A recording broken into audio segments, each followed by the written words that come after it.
Ami aw fo ka waleɲuman dɔ ka fɔ aw ye ko aw bisimila an ka jɛmukan gɛrɛngɛrɛnnen kɛnɛ ka jɛmukan min ni a bɛna ɲɛsin Mali silamatɔnw ka fara ɲɔgɔn kan jɛkuluba Haut Conseil islamique du Mali a n'a maa ɲɛma a Seyida Sherif Ousmane Madana Haidara ka ɲɔgɔnkunbɛ bamɔ min labɛnna ka bɛn ni sibiri juin kalo tile 29 ye Amdalahi Palais des Sports la. Amabladoniya k'a fɔ kabini silamaya ɲɛmaya dira a Seyida Sherif Ousmane Madana Haidara mɔ ɲɛmayaso kura donnen ma a bɛ se k'a fɔ baaraw n'u bɛ don ni nin ɲɔgɔnkunbɛba in de ye ka wele bila silamɛw mɔ malidenw mɔ bɛɛ ka jɛ ka ɲɔgɔn sɔrɔ kɛnɛ kelen kan jateminɛw kɛlen kɔfɛ an ka jamana kunkan Haut Conseil islamique fɛ faamuyaw minnu sɔrɔla u fɛ lakanabaliyaw minnu bɛ jamana kɔnɔ mɔɔw bɛ ka bɔnɛ u ni na kuma bɛɛ jango jamana camancɛ yanfan ni o ye Moti mara ni Segu mara fa dɔw ye ka se ka bilasiralikan kɛ ka ɲɛsin jamana ɲɛmɔgɔw mɔ maa minnu fɛnɛ n'a mɛ an dɛmɛ n'u n'a ni bi cɛ ni min ma fara an ka degun ka fɛn ma bɔ a la ka se ka ɲɛfɔli kɛ olu fɛnɛ ye ni dɛmɛ sira bɛ yen u ye min faamu k'o kɛ bolomafara ye ka ɲɛsin u ma ɲɔgɔnkunbɛba in a kun bɛ tali kɛ o de kan Amdalahi Palais des Sports la dakun kun ye fɛn min ye o ye ka fara ɲɔgɔn kan maa nana masumanenw joli o bɔnni ka jɔ ensemble pour stopper l'écoulement du sang des innocents a kun bɛ o mina de kɔnɔ malidenw ye ɲɔgɔn sɔrɔ ka bɔ fa bɛɛ lajɛlen la Amdalahi Palais des Sports kɔnɔ baaraw u daminɛna i n'a fɔ ladala ko ni alikuranna sanuma de kalali ye an ka jɛ ka ɲɛmada u fɛ.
Alukurana kala tɛmɛnen kɔfɛ bonya dira silamɛw tɔnw ka fara ɲɔgɔn kan jɛkuluba Haut Conseil islamique du Mali ɲɛma dangan sabanan de mɔ ni o ye Imam Mohamed Traoré ale ka kuma ta Haut Conseil islamique tɔgɔ la a ka kɔrɔfɔ fanba bolila fɛn min kan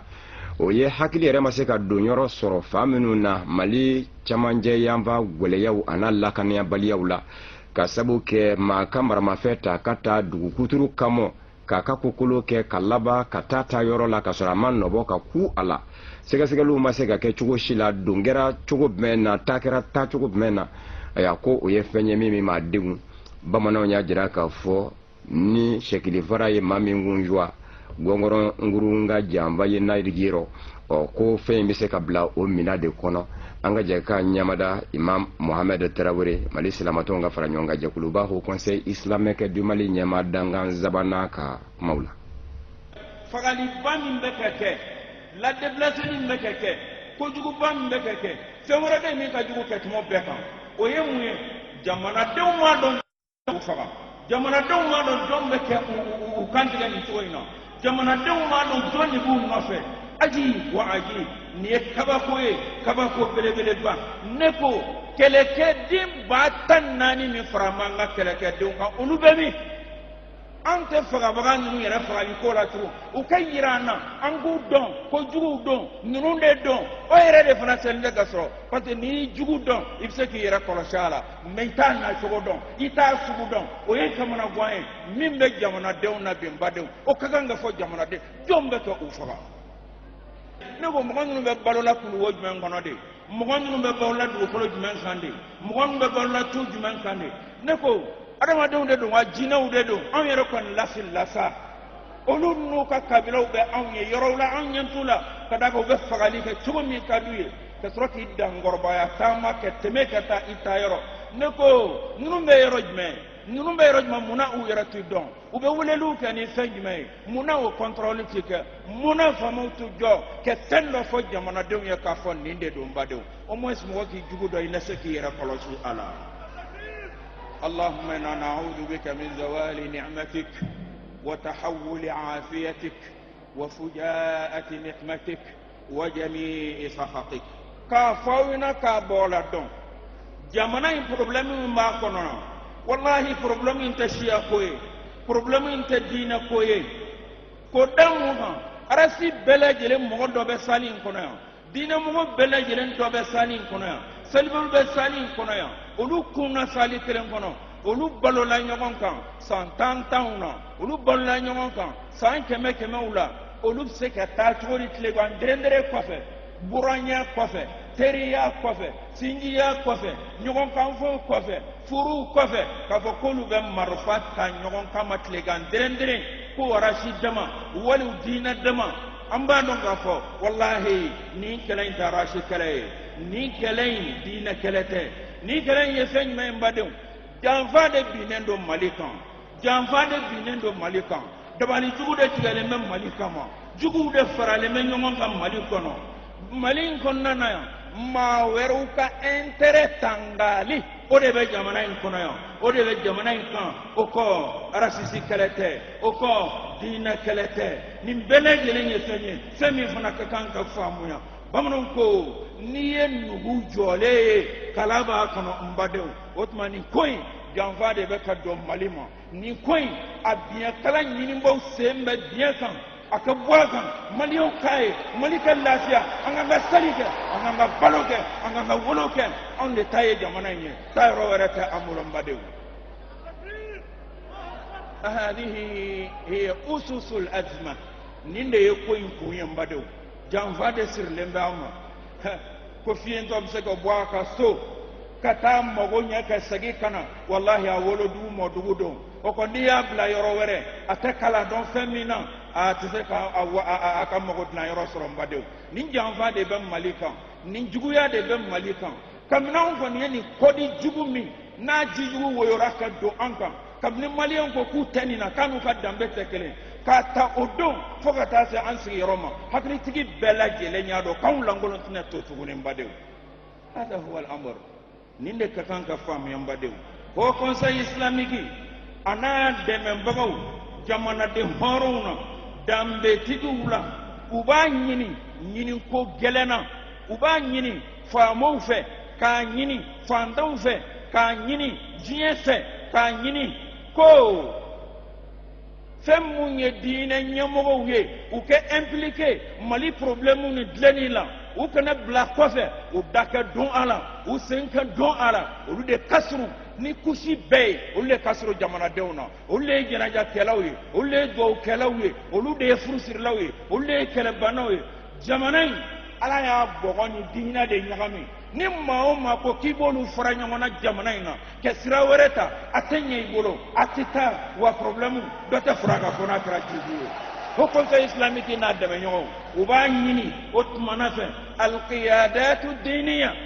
fɛn minnu ye diinɛ ɲɛmɔgɔw ye diinɛw u ɲɛmɔgɔw ye u ka don nin ko in na u ka impliqué nin ko in na ka d'a kan mali ni diinɛ de dilanna mali ni danbe de dilanna ni hɛrɛ nana ni ma nɔni o minɛn kɔnɔ i y'a jɛ ni tɔɔrɔ nana ni ma nɔni o minɛn kɔnɔ i y'a jɛ o tuma diinɛ mɔgɔw ka dɔn olu de bɛ se ka ko in dilan olu de bɛ se ka ko in fɔ u kana lajɛ k'u bila kɛrɛfɛ k'u isolé ko in na a fanba olu de bɛ se k'a kuma kɛ n badenw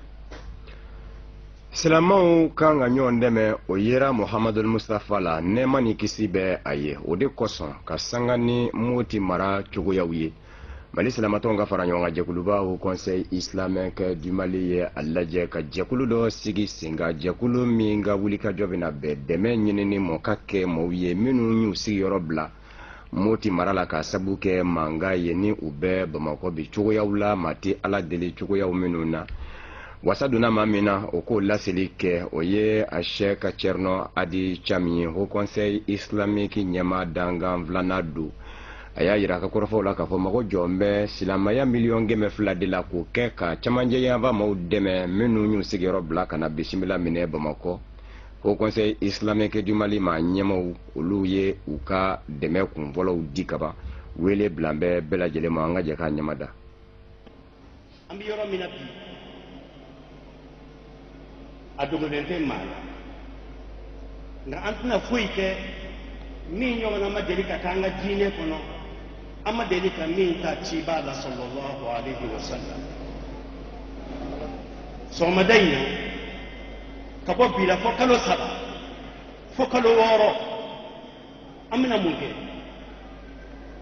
cibaa Muhammadu sallallahu alaihi wa sallam tuma min na juguw wulila k'u b'a faga Makka ni Ala y'a yamaruya k'a ka bɔ Makka ka taa Madina a taalen Madina a n'a ka jamakulu minnu wulila ka taa n'o ye muhajirunaw ye u taara maa minnu sɔrɔ n'olu y'a kunbɛn u bɛrɛ ka siyɔrɔ d'u ma ka dumuni d'u ma dɔw y'u sɔrɔla Madinakaw la muso caman tun bɛ minnu bolo n'u ko k'u b'u muso dɔw furu sa walisa maganga dɔw ko o musow ta yalo kariya kɔni tɛ se ka tɛmɛ o kɔni la an b'o ta cibaa la sallallahu alaihi wa sallam silamɛw Mali bi yɔrɔ min na bi kabini 2012 ni Ala nana Mali bila fitinɛ kɔnɔ fitinɛ min Mali yɛrɛ t'a bɔ yɔrɔ walima Mali yɛrɛ bolo y'a dilan ni Mali bolo m'a dilan a dilanna kɛnɛmana na ka na to n ka kunkolo la a kɛra tiɲɛni ye denbayaw cira musow wulila denmisɛnninw fara cɛkɔrɔba ma to yen u y'u t'o la bi Mali centre u b'a fɔ yɔrɔ min ma bi ko Mali centre ka sɔrɔ centre tɛ Mali la Mali fa bɛɛ ye centre ye kɔrɔn tɛ Mali la tilebi tɛ Mali la dɔngɔnɔ tɛ Mali la fila tɛ Mali la bamanan tɛ Mali la maliyɛn de bɛ yen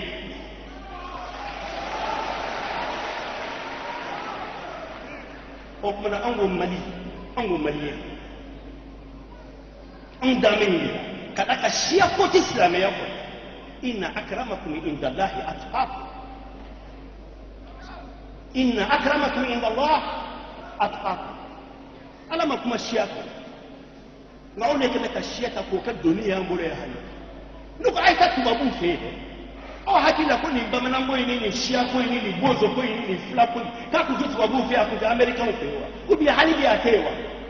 a bɛ yen o walima a kun bɛ yen o nka olu y'a dépassé nka hali bi anw bɛ k'an kɔfilɛ Babɛnba Samori Alhaji Umaru Musuti anw bɛ ka waso n'an mɔkɛw ye mais aw ye mun kɛ dɛ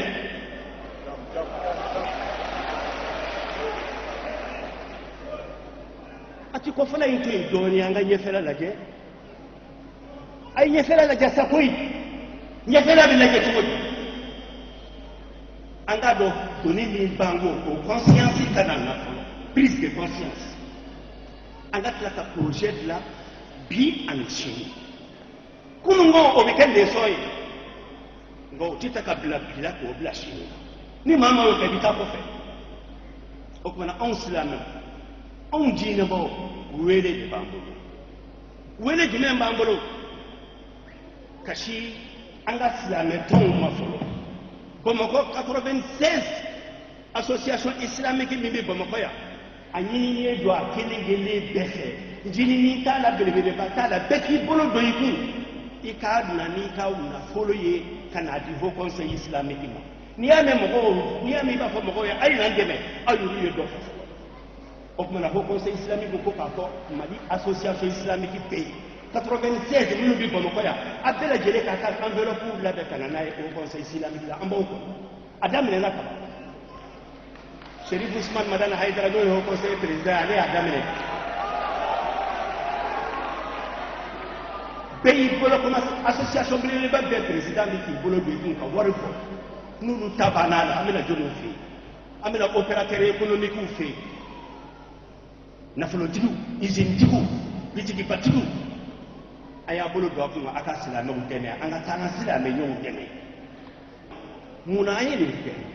maa minnu gɛnna ka bɔ centre la bi n'o ye Moti jamana ye u carina Mali fa bɛɛ fɛ dɔw bɛ Segu dɔw bɛ Bamakɔ dɔw y'olu ye frontière tigɛ ka taa Burkina dɔw taara Côte d'Ivoire u carina mais minnu bɛ Bamakɔ yan bi aw ni Ala cɛ wallahi sɔgɔmada in na sanji min nana aw bɛɛ tun b'a ka sow kɔnɔ aw kan ka Ala tanu mais ne b'a ɲini aw fɛ n'an tilala nin na sisan a ka taa Falajɛ misi feere yɔrɔ la saga feere yɔrɔ la maa minnu gɛnna ka bɔ n'u bɔtɔ u bolitɔ ni sabara sengelen de bɔra olu de donnen don u dalen don misiw cɛ la u dalen don baganw cɛ la u bɛ ɲɛgɛnɛ k'u kan u bɛ bo k'u kan nka aw bɛ si a ka sow kɔnɔ Ala ɲɛna aw ma aw fana tɛ se ka ɲɛ abadan bɛ tɔw ma tɔɔrɔ ye maa minnu sɔrɔ silamɛw Ala de b'a fɔ ko wa ma anfaqtum min shay fa huwa yukhlifuhu wa huwa khayrur raziqin n'a ye dɔrɔmɛ kelen di Ala ma Ala b'a nɔgɔya bila an place la ciba fana ko sallallahu alayhi wa sallam man lam yahtam bi umuri al-muslimin falaysa bi muslim ni tɔɔrɔ ye silamɛw sɔrɔ diɲɛ fanw bɛɛ fan fɛ o ma kɛ e ka hamina ko ye e ko k'e bɛ sali i bɛ su nka o ma k'e ka hamina ko ye k'e tɛ silamɛ a kɔrɔ ye jumɛn i tɛ silamɛ a kɔrɔ ye jumɛn i tɛ silamɛ ɲuman ye silamɛ ɲuman de b'i jɔ k'a fɔ ne baden ne hadamaden ɲɔgɔn tɔɔrɔ y'a sɔrɔ silamɛw maliyɛnw a y'a danbe lajɛ sa aw danbe tun ye jumɛn ye donc an taara turew fɛ ka taa bonya da u kan suraka kuntigi ko he an b'anw ka du ye bulonda b'a la nka kon t'a la dɛ kon tɛ anw ka du la da yɛlɛlen don n'i nana dugutila fɛ ni dunan nana dugutila fɛ n'a nana tile fɛ a bɛ don bulon kɔnɔ k'i da ka sunɔgɔ mɔgɔ t'a ɲininka e bɔra min i bɛna mun na yan o de tun ye Mali ye o de tun ye danbe ye an kɛlen k'an danbe bila ka Ala ta to yen ka danbe bila o kuma bɛna jumɛn minɛ bi o kumana wele sera aw ma yanni ka bɔ kuma na nin nafolo in n'a bɛ ɲini an mago bɛ miliyɔn 200 de la Haut Conseil mago bɛ miliyɔn 200 a miliyɔn 200 a nafololama dɔrɔn tɛ fini b'a la nɔnɔ b'a la sange b'a la walasa denmisɛnnin minnu walima muso kɔnɔma minnu bɔlen don Moti jamana na ka na u ka don sange jukɔrɔ la walasa soso ka n'u kin malo b'a la n b'a dɔn aw minnu ye alamiw ye aw minnu ko k'a dalen don Ala la a dalen don ciba ka kumaw la sallallahu alayhi wa sallam a dalen don an danbe la an b'a dɔn a b'an tulo ma gɛn da y'an tulo ma gɛn an fana bɛ wuli k'a cari Mali fan bɛɛ lajɛlen fɛ ninnu bi sɔrɔ yɔrɔ o yɔrɔ la hali Mali kɔfɛ an bɛ wuli ka t'u ɲini k'u sigi k'u jukɔrɔ ma don k'u ɲɛji cɛ ka b'u ɲɛna. Ayiwa dɛmɛ min bɛ ka ɲini Mali silamatɔnw ka fara ɲɔgɔn kan jɛkuluba Haut Conseil islamique du Mali fɛ silamatɔn ɲɛma minnu bɛ an ka jamana kɔnɔ muɲukumaɲakaw daminɛna u fɛ ka ban Haut Conseil islamique ɲɛmaba yɛrɛ ni o ye a Seyida Cherif Ousmane Madana Haïdara ye ale ye silamaya miliyɔn 5 kɛ ka baara datigɛ o ye dɛmɛ kunfɔlɔ ye o tɛmɛnen kɔfɛ a ka dankan fɔlɔ ni o ye a Sheikh Ibrahima Kantawu ye o fana ye silamaya miliyɔn 7 fɛnɛ bila Jemeni kɔnɔ groupement des leaders spirituels musulmans du Mali Mali silama diinɛ ɲɛmaaw ka fara ɲɔgɔn kan jɛkuluba olu ye silamaya miliyɔn 7 fɛnɛ kɛ dɛmɛ ye a Sheikh Haruna Sangare Haut Conseil islamique kɔnɔ ni a ɲɛsin bɛ jamanadenw ka baara ko ma a ye silamaya miliyɔn 1 ani dalasi 50,000 a ye o kɛ ŋaniya jira ye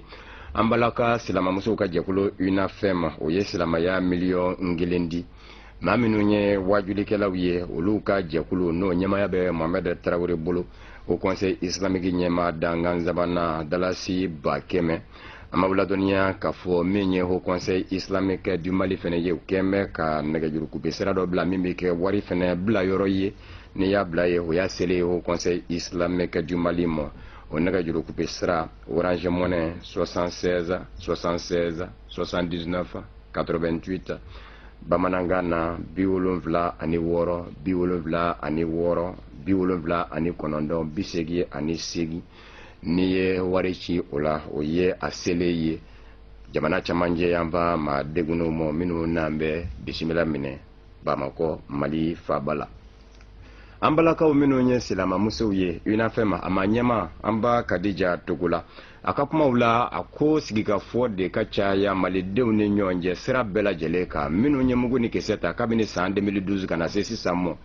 a ka lajɛ hali bi kuma ɲɔgɔnya degun bɛ fa min fɛ an ka jɛ ka sigi an ka kuma ɲɔgɔn ye walasa gwɛlɛyaw bɛɛ lajɛlen ka wuli o tɛmɛnen kɔfɛ a sinsin fɛn min kan o ye bɛn ye malidenw ka bɛn ni koko pɛrɛnna basa bi don fo malidenw ka jɛ k'u tɛgɛ di ɲɔgɔn ma ka bɛn de a sɔrɔla ka haut conseil islamique ka wele fɛnɛ jaabi an ka jɛ k'a ɲɛmada an ba Khadija Togola fɛ. Nka kɛlɛ lawulila minnu ma an b'olu dɔn kɔrɔfɛ kɛlɛ wulila minnu na an y'olu dɔn hali cɛmancɛla min fɔra nin a lawulila minnu ma an y'u dɔn munna an y'u tɛ sigi ka kuma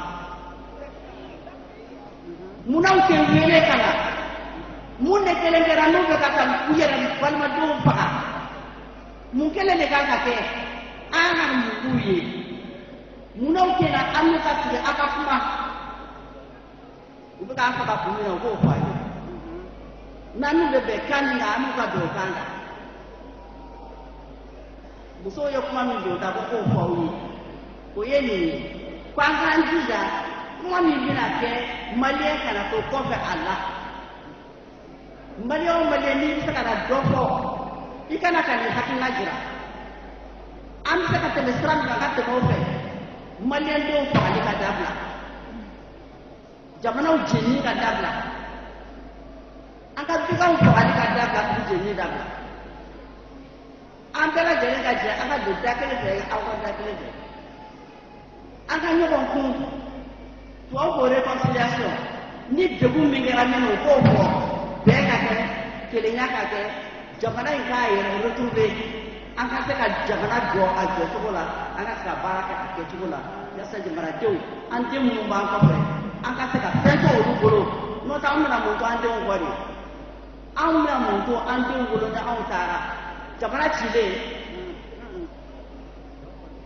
n bɛ wele min fana da n'o donna da n b'o fɔ aw ye o ye maliyɛnw o ye bɛn ye dɛ kɛlɛ min bɛ an yɛrɛ damaw ni ɲɔgɔn cɛ ni fagaliba in bɛ sen na n'a fɔra ko hali bi ko maliyɛnw bɛ yen nɔ ko hali bi k'an fɛ ka ɲɔgɔn kan fɔ politiki sira b'o la diinɛ sira b'o la mun de kelen kama an t'o bɛɛ ye k'o to yen sa an k'a dɔn k'a fɔ k'anw ye maliyɛnw de ye an ka hinɛ ɲɔgɔn na an ka yafa ɲɔgɔn ma an ka bɛn an ka ɲɔgɔn kan kelen fɔ yasa jamana in bɛ se ka bɔ nɔgɔ la k'an k'o lajɛ k'an ka ɲɔgɔn sen la k'an ka ɲɔgɔn bolo mɛn ayiwa wele min fana dara n'o ye camu musow ka baara kɔrɔ de ye nin ye INAFEM ka baara kɔrɔ de ye nin ye an y'a kɛ ka tɛmɛ an bɛ k'a kɛ hali bi an y'a kɛ hali bi a bɛ senna ala y'a sigiyɔrɔ sani kɔnɔ yan nɔ dɛmɛw nana bɛ an ma finiw olu b'an bolo siège la yen ka d'a kan a marayɔrɔ ka sɔrɔ o conseil bolo kɔrɔ n'o sɔrɔla k'o to olu b'an bolo an b'olu di an ye wari minnu sɔrɔ ka fara ɲɔgɔn kan alhamdulilayi rabbil alamin an ye versement fɔlɔ kɛ 1 million ni ala sɔnna a ma a tɔ bɛ fɔ tɔgɔ fɛn mana na kɔfɛ an b'o fana fɔlɔ kan k'o d'u ma. Mali silamatɔnw ka fara ɲɔgɔn kan jɛkuluba au conseil islamique du Mali kɔnɔ maa min ɲɛsin bɛ denmisɛnninya koɲɛw ɲɛnabɔli ma ni o ye Usmana Jara ye ale ka kumaw na Amdalayi Palais des Sports la fɛn kelen min y'a kɔnɔ wa o ye dunan minnu n'an bɛ an dɛmɛ ayiwa n'i ye jateminɛ kɛ an ka jamana taamasiyɛnw ye a jira k'a fɔ hali ni kwaji tɛ yan ko taji kunfɔlɔ ma ye fɔlɔ a dugu jukɔrɔla kɔni n dasilen bɛ diɲɛ laban nafolo la n'o ye dugu jukɔrɔ nafolow ye o kumana ko nin labɛn de bɛ ka kɛ Mali jamana de kama maaw k'u sigiyɔrɔ bila walasa nafasɔrɔ siraw minnu bɛ yen fɛrɛ ka kɛ olu ma ayiwa setigi jamanaw fɛ k'o labɛn de bɛ sen na n'o tɛ diinɛ ko mankan ni siya ko mankan di yan a sɔrɔla k'i yɛrɛ ɲininka ko minnu bɛ sen na an ka jamana kɔnɔ bi n'a fɔra ko denmisɛnninw ka o sɔrɔ tiɲɛ ye a y'a ko mankan o tɛ maakɔrɔ si ma ɲuman ye o kumana Haut Conseil islamique du Mali ma ɲɛmaaw bɛ wuli ka jɔ min na ka se ka mankan in da sa denmisɛnninw bɛɛ lajɛlen tɔgɔ la denmisɛnninw bɛ Haut Conseil islamique du Mali ɲɛmaayaso ka bolo ka dɛmɛ o dɛmɛ kan ka kɛ ka se ka ko in kunbɛn an ka jɛ k'a ɲɛmada Ousmane Diarra ka laseliw fɛ. Donc la jeunesse doit prendre conscience de cette situation. Kanga destin ta en mer. Allah est responsabilité mon dit ama. Allah est placé mon dame en tant que jeune. Kanga jo ola. Okama amba fo président et Chérif Ousmane Madani Haidarani au conseil. Nous ka wele sera en jeunesse ma tuma uban soro nyefe. Nous ka wele sera jeunesse ma tuma jeunesse bu defe. Wala saka min bara inte kase adana wala saka min bara inte malika fanga alaka bunye bise ka segama tugodi wala sa tuya mun taraka nyesi ni jamana munuma jamana muni ala ifsamantia bakanye oye anga population majorité plus de 60% de notre population c'est des jeunes wallahi bi diye jamana mogobe boli jamana mununa c'est une population vieillissante ou bekara ma travailler je ne tout fait tuguni la jeunesse be en le faire une population plus de 60% jeunes ala ya la jamana folaka ressources no e jatew minaw ye mun sabati ka fanga jamana de signe sibi ressources naturelles la ou be sora anga jamana ngeka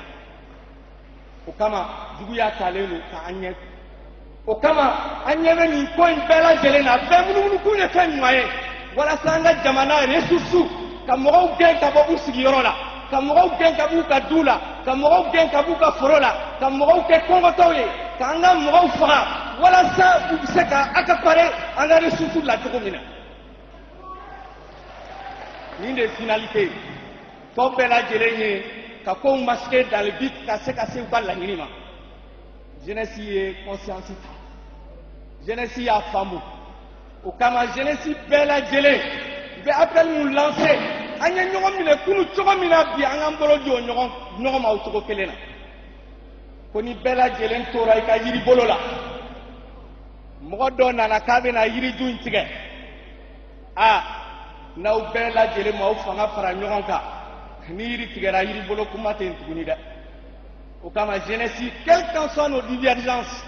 quelles qu'en soient nos tendances on a conscience qu'on soit plus manipulé. Qu'on n'accepte pas une manipulation. On est jeune de, on est en bolo di normani à la sona.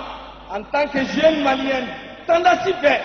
Au kama saline qu'on est à jeunesse soupé, de toutes les tendances. Communauté FMB, à belle jeunesse, la jeunesse représente les noyas. Quand bolo di normani, Chérif Ousmane Madani Haidarani, au conseil, nous quand vous êtes là, on va faire un effet. On est à la délai, à la kauna effet. À la kauna sabati. Complot mun banga jamana contre la mais ala deli ala kan fanga si ala kan benentu ala kan ke mo ye kuna ambalo la nyon kan chomi en communauté dans la diversité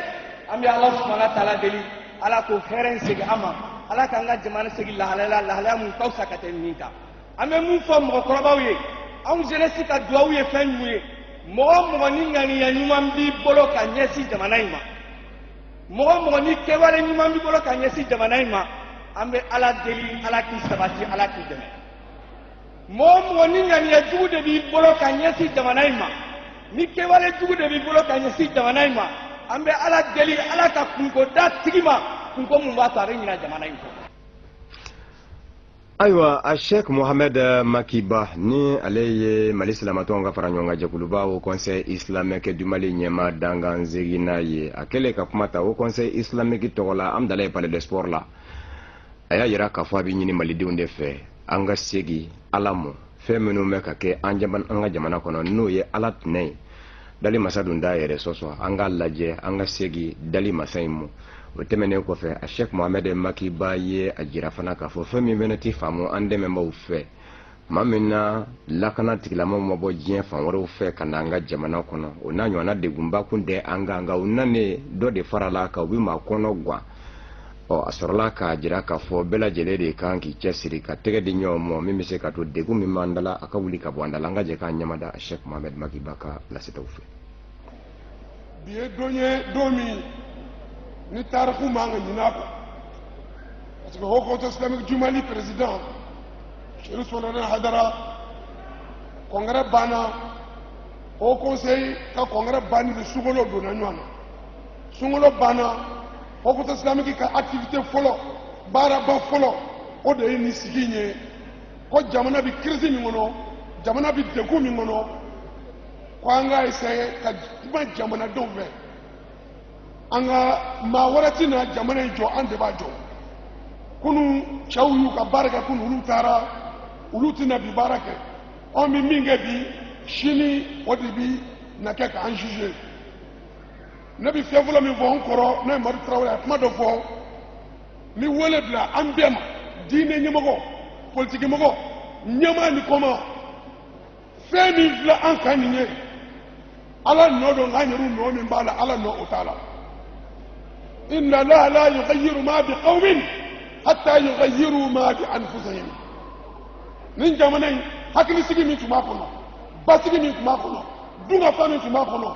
bi an ka hakilisigi nana yɛlɛma ni mana foroko ni tira an b'a yɛrɛ ɲini Peter tɛ se ka ti boli kɔngɔ bɛ mɔgɔw la minɔgɔ bɛ mɔgɔw la maliya bɛɛ kɛra deli kɛnɛ ye maa bɛ ka delili kɛ bɛ min laada tɛ deli de kɔrɔlen jamana yɛrɛ ɲini kana kɛ saraka deli jamana ye kɔngɔ ni minɔgɔ ani kɔnɔguwa sebi min ye o kɔnɔ gannen don seti min ye o kɔnɔ gannen don bɛɛ kelen don bi n bɛ taa yɔrɔ jumɛn n bɛ sigi yɔrɔ jumɛn ye ala ye an bɛn o de la jarabili min kɔnɔ dɔnnibaw diinɛmɔgɔw politikimɔgɔw an k'an ka segin ala ma mun ye an bɛn nin dingɛ in kɔnɔ an ka tuubi an ka segin ala ma o de ye fɛn fɔlɔ ani min ye parce que degun ni tɔɔrɔ min bɛ an kan maa dama n'a ɲini ka comportement ma yɛlɛma ala t'a ta yɛlɛma mali kɔnɔ bi jogo juguya min bɛ mali kɔnɔ ala kota modèle min bɛ mali kɔnɔ bi ala dimina modèle min bɛ mali kɔnɔ bi hali furanɛ tɛ la kun de bɛɛ ɲɛ b'a la bɛɛ Sayyidina Ali ibn Abi Talib ko كلما أحدث العباد من الذنوب ما لم يكونوا يعملون أحدث الله تعالى من العقاب ما لم يكونوا يعلمون ناني على بوي oni dabo njogo chena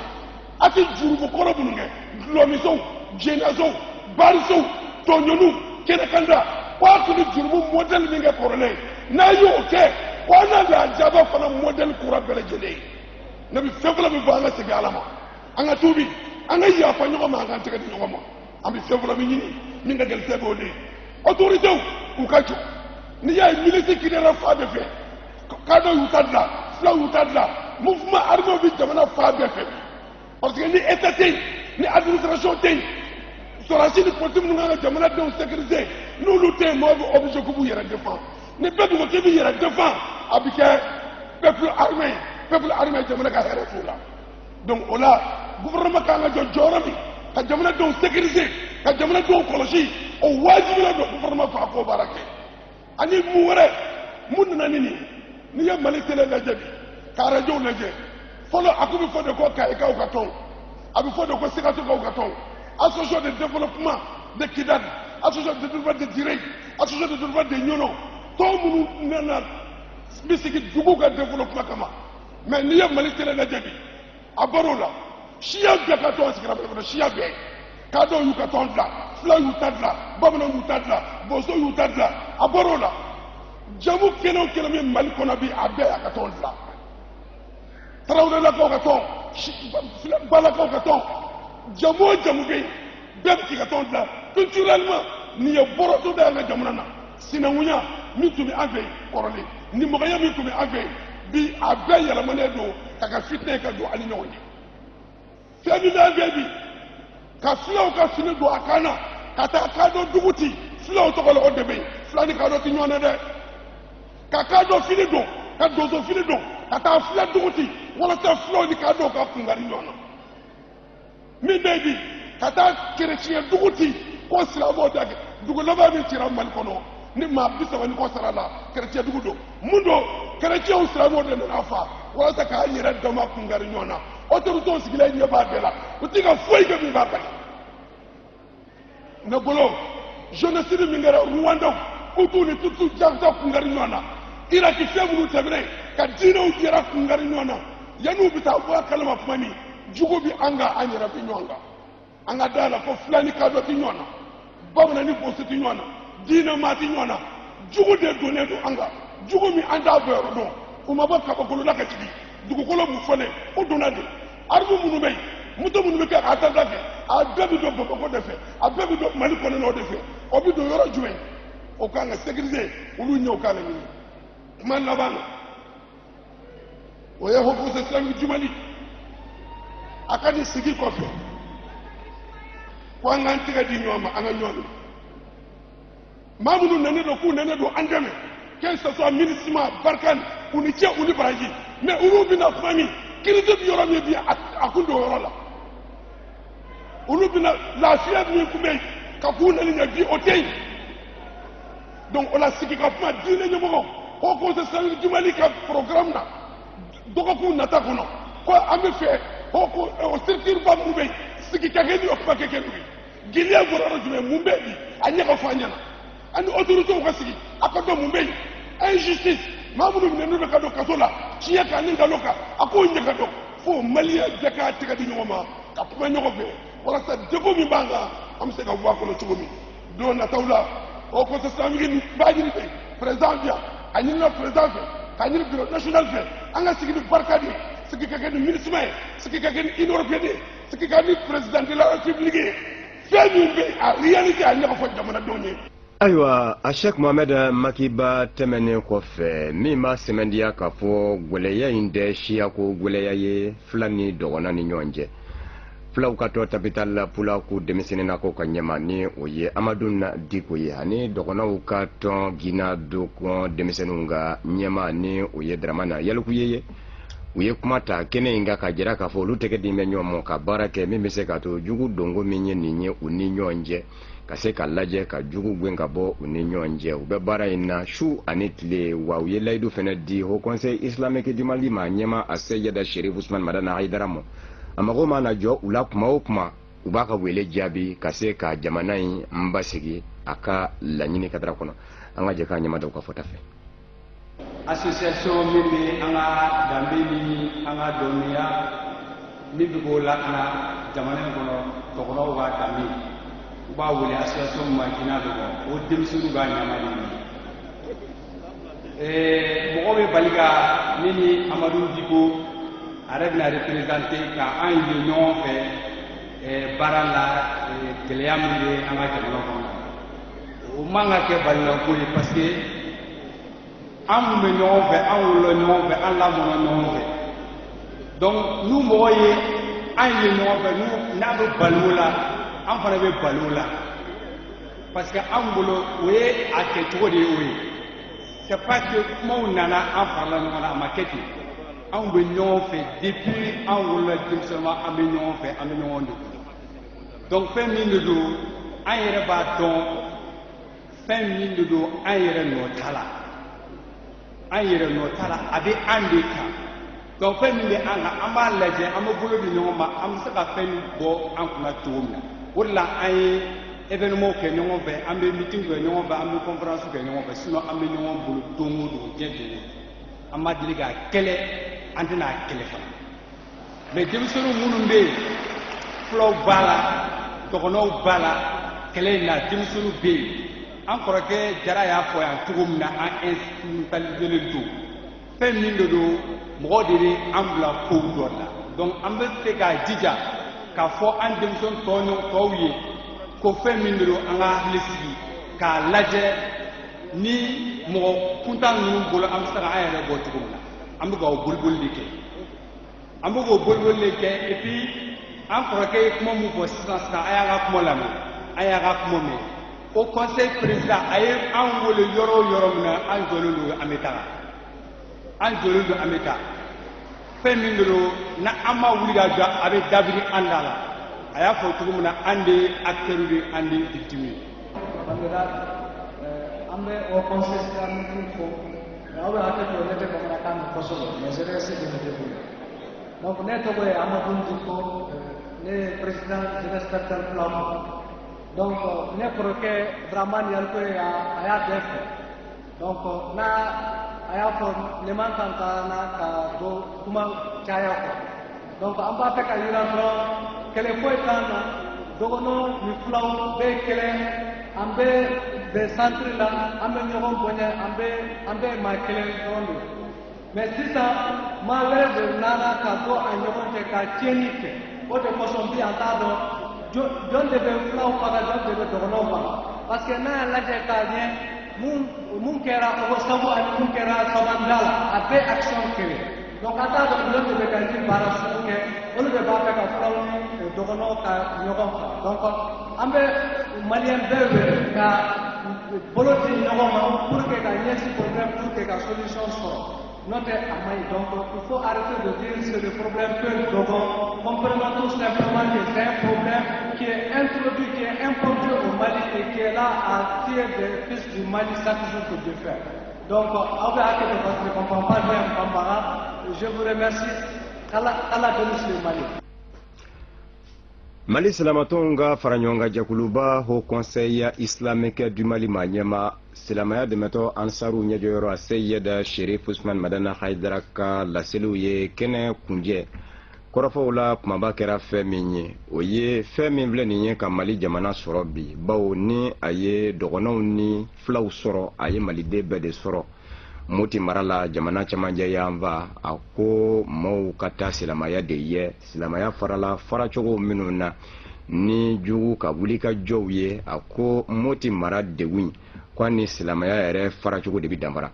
Kasabo ke Mamina ni Seydina Bouakarou Ni Olu Sigira Goloka Kira Fatule Nemani Kesibe Aye Katase Umaru ni Ousmanu ni Ali Yumo Jugu Dona Silamu Nyonja Chogo Mina Kafara Faralu ke Kukun Karinyona ko koini o de bi sangane nyonyi asorola ka jira ka fo minye weleye obida ka nyeshi anga jamana ma nyemo mo halibi ukada yelele ke jango degu minu bi mo soro nu nana se udine nyemo mo ka nyefuye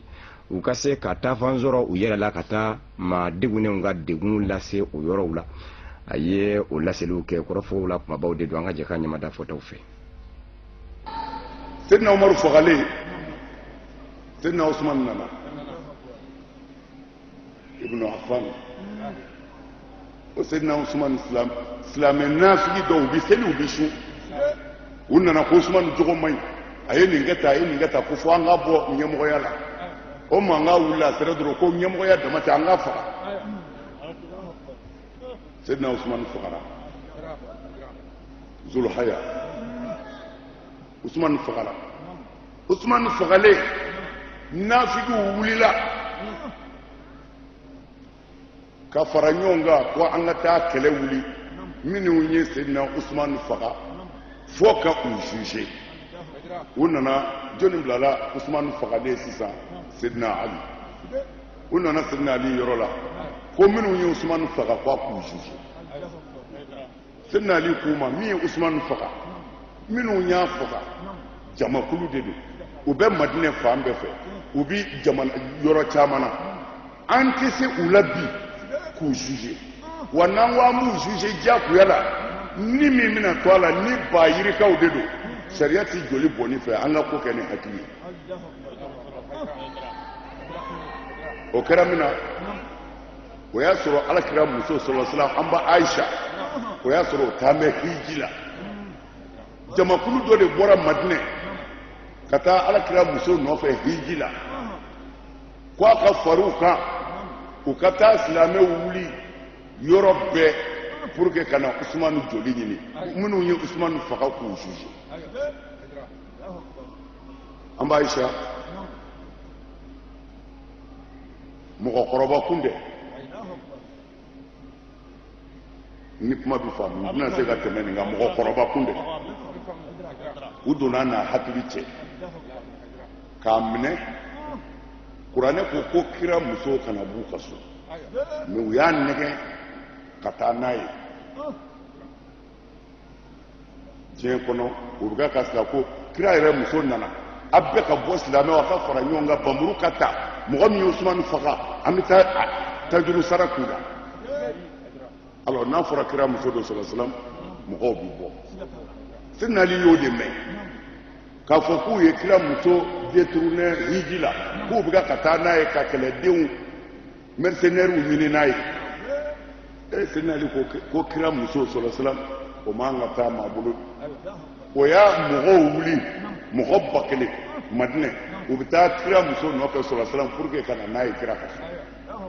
mais kɛlɛcɛw tugura nɔfɛ fo ka se mɔgɔ 1000 ma u taalen ɲɔgɔn sɔrɔ dugu kɔnɔ Sayyidina Ali y'a ka ciden bila ka taa an ba Aïssata yɔrɔ la k'u ka taa fɔ a ye mun y'a don nin na a ko foyi m'ale don nin na dɔrɔn bin kɛra Usumani kan k'a faga u nana fɔ a ye a n'an bɛ kɛlɛcɛw ɲini u ka taa Usumani joli ɲini Sayyidina Ali ko k'u k'a fɔ a ye n'a ni kɛlɛcɛw taara k'u bɛ Usumani joli ɲini mɔgɔ dama min bɛ sa maa ba yirika don u k'a to ko ka suma u k'u dɔn k'u juger an b'a Aïssata ko a ko nin ye tiɲɛ ye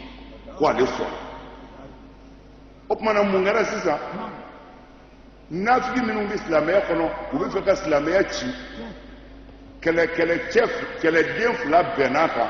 an ka ko bila ni ala sɔnna ni ko basigira minnu ye Usumani faga an bɛna hadu k'u la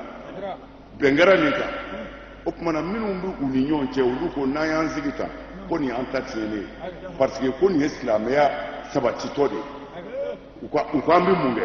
u ko a bɛ tila groupe 2 ye su in na groupe kelen ka taa bin Sayyidina Ali ka mɔgɔw ka k'u faga groupe kelen ka bin an b'a Aïssata ka mɔgɔw ka k'u faga n'o kɛra u b'a fɔ Sayyidina Ali y'an janfa ninnu fana b'a fɔ an b'a Aïssata ka mɔgɔw y'an janfa k'u bɛ kari ɲɔgɔn na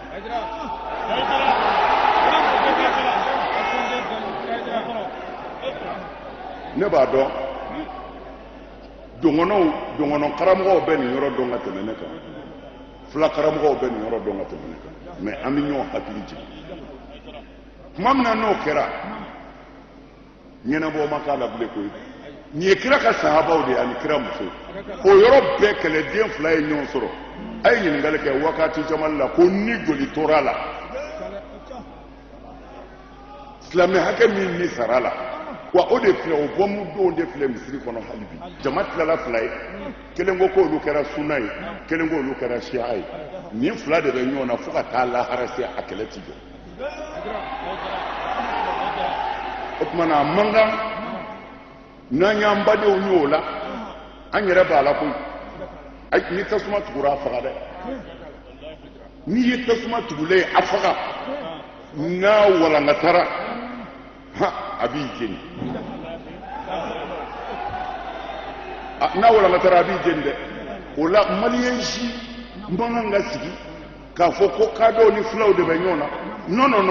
maliyɛnw de bɛ ɲɔgɔn na maliyɛnw de bɛ ɲɔgɔn na an bɛ min fɔ Mali faamaw ye an y'a f'u ye siɲɛ caman Mali tɛ faama ta ye Mali ye maliyɛnw de ta ye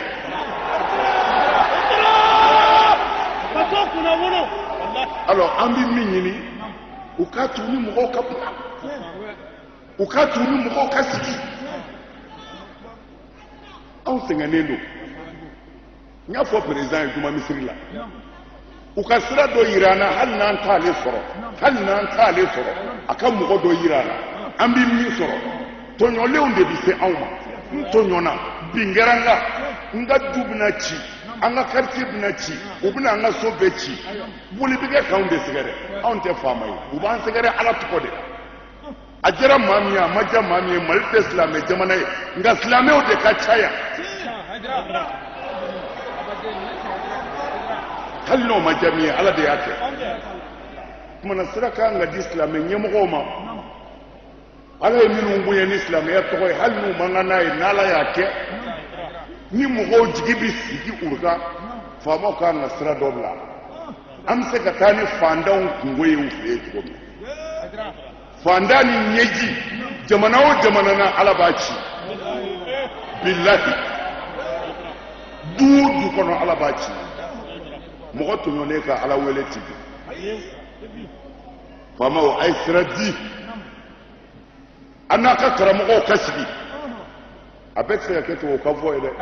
dɔ fɔra tubabukan la dɛ dɔ fɔra tubabukan la wa tubabuw yɛrɛ nana mɛ foyi ma ɲɛnabɔ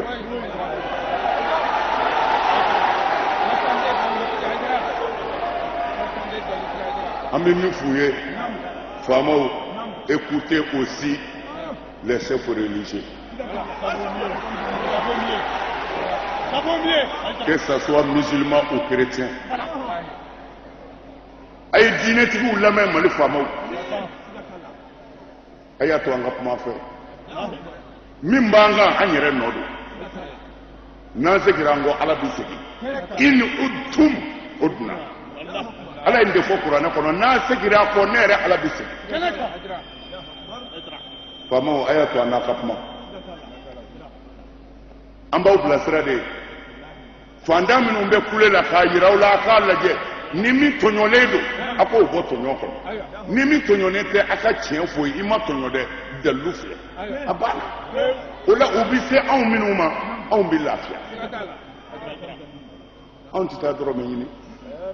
a ye ne b'o fɔ ka segin o kan nin kɛnɛ in kan yan kabini Ala kan da kabini Ala kan da faama ma sigi Mali kɔnɔ yan faama tɛ Mali kɔnɔ yan ko ne Ayidara delila ka n bolo jan ko mugan di yan n'a bɛ yan ka bɔ kan. Ni kun ye Mali silamatɔnw ka fara ɲɔgɔn kan jɛkuluba Haut Conseil Islamique du Mali ma ɲɛma silamɛya dɛmɛtɔ Ansaru ɲɛjɔyɔrɔ Seyida Sherif Usman Madana Haidara ka laseliw ye ka kɛnɛ kunjɛ kɛnɛ min sigira sen kan ka bɛn ni sibiri juin kalo tile 29 ye an dala ye ACI 2000 Palais des Sports la ka wele bila silamɛw ma malidenw ma ka jɛ ka ɲɔgɔn sɔrɔ ka hakili jagabɔw kɛ ani faamuyaw minnu sɔrɔ la an ka jamana cogoyaw la kɛrɛnkɛrɛnnen ɲɛna camancɛ yanfan ni o ye Moti mara ye falibaw minnu bɛ yen jamana ɲɛmaaw kan ka cɛsiriw minnu kɛ dɛmɛbaw minnu fɛnɛ n'an bɛ u kan ka dɔnze kura min da walikile dɔnze min bɛ u bolo n'o faamu tɛ jamanadenw fɛ ka se ka laseli kɛ nin bɛɛ lajɛlen kan an b'aw ladɔnniya k'a fɔ kɛnɛ in kun jɛra hɛrɛ ani baden la nga yani an ka fara ɲɔgɔn na Haut Conseil Islamique du Mali ɲɛmayaso mago jɔn bɛ maliden bɛɛ ka dɛmɛ na ka sabu kɛ maa minnu y'u sigiyɔrɔ bila kana bisimila minɛ Mali faaba la Bamakɔ u bɛ degun siya bɛɛ lajɛlen la u dun semako tɛ a dɔw bɛ bagan jagoyɔrɔw de la n'o ye garabaliw ye o de kosɔn Haut Conseil Islamique du Mali mago jɔn bɛ silamaya 200 de la silamaya 1,200,000 de la min bɛna kɛ ŋaniya jira ye ka an balimaw dɛmɛ min ye Haut Conseil Islamique du Mali ma ɲɛmaw diinɛ ɲɛmaw ye olu ye dɛmɛ kunfɔlɔw daminɛ ka ban wa nɛgɛjuruku bɛ sira dɔ fana bila mɛ wari bɛ se ka lase Haut Conseil Islamique la ni sira min ye o nɛgɛjuruku bɛ sira a bɛ n'o ye an ka jabarani dugumana na an ka suya kɔlɛtigi Mohamed Keita fɛ o nɛgɛjuruku bɛ sira 76 sigiyɔrɔma 2 79 88 n bɛ segin a kan 76 sigiyɔrɔma 2 79 88 walika la 76 76 79 88 ni a ye wari bila ale sira in kan o ye Haut Conseil Islamique du Mali kɛlɛ ye ka sɔrɔ k'an balimaw magwɛn ni dɛmɛw ye jango bɛɛ cogo min na u bɛ se ka bɔ ten an b'aw fo ka wale ɲuman dɔ o de fana bɛ dansigi an ka nin jɛmu kan gɛrɛngɛrɛnnen in na min ni a labɛnna Sherifla TV ɲɛmayaso ani a cɛkɛlaw bɛɛ lajɛlen fɛ kɛnɛ kan yen nɔ minnu ye ko ninnu bɛɛ lajɛlen fara ɲɔgɔn kan Alhamidu Badini ka taa se Madame Dambele Fuseni Keita Ibrahima Kulibali Abdoulaye Sogodogo Cheikh Amadou Diallo ani Lamine Traoré Fatumata Jabi ninnu bɛɛ lajɛlen kun bɛ yen suya kɔlɛtigi Mohamed Keita don an b'a fo ka waleɲuman dɔn ka baara in yɛrɛ a sigisigira ɲɔgɔn kan kumakan ni ja maa min fɛ o ye Cheikh Umar Sissogo ye an b'aw fo ka waleɲuman dɔn k'a fɔ aw ye ko a kan bɛɛ diɲɛ kuma wɛrɛ ni Ala ka jɛ